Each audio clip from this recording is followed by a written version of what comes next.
আমরাও ভুক্তভোগীদের সঙ্গে কথা বলেছি, ভুক্তভোগীদের সঙ্গে কথা চলছে। আপনি দেখবেন তখনকার দিনের একজন এমডি সাহেবকে কিভাবে অনেকটা সিনেম্যাটিক কায়দায় একটা হোটেলে নিয়ে ডিজিএফআই এর প্রধানের উপস্থিতিতে কিভাবে জোর করে পদত্যাগ করানো হয়েছিল। সেম কাহিনী ঘটেছিল এসআইবিএল এ। তো এই জন্য এই বিষয়টি যার যার কাছ থেকে এইভাবে ডিরেক্টরশিপ এবং শেয়ার জোর করে নেওয়া হয়েছে এবং বিশেষ কায়দায় গোয়েন্দা বাহিনীর তত্ত্বাবধানে তাদের নামে এই শেয়ারকে ট্রান্সফার করা হয়েছে।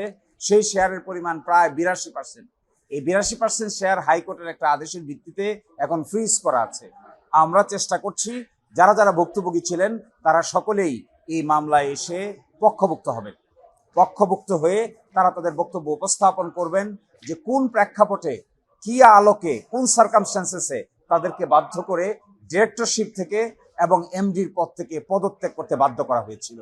আইনের দৃষ্টিতে এইভাবে জোর জবরদস্তি করে কোনো ট্রান্সফার করলে কিংবা পদত্যাগ করালে এটাকে আইনের দৃষ্টিতে পদত্যাগ কিংবা ট্রান্সফার বলা হয় না।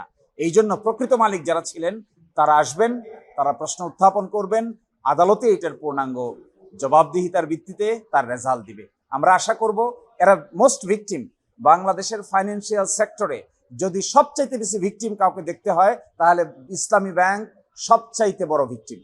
এবং আজ পর্যন্ত আপনারা দেখবেন 70,000 কোটি টাকা একজন ব্যক্তির কাছে লোন ডিফালকেশন আছে। আমরা এগুলোকে আদালতে উপস্থাপন করতে চাই এবং বাকিটা বাংলাদেশ ব্যাংক এবং সরকার, আমরা মনে করি প্রকৃত মালিকের হাতে যদি এই মালিকানা ফিরিয়ে দেওয়া যায় এইটাই বাংলাদেশ ইসলামী ব্যাংকের জন্য সবচাইতে নিরাপদ স্থল। আর তা না করে যারা লুট করে, ডাকাতি করে, অস্ত্রের সামনে রাষ্ট্রযন্ত্র ব্যবহার করে ব্যাংক নিয়ে গেল, তাদেরকেই যদি আবার মালিকানা ফিরিয়ে দেওয়া হয় এটা হবে ট্র্যাভেস্টি অফ জাস্টিস। বিচারের প্রতি মকারি, বিচারের প্রতি উপহাস।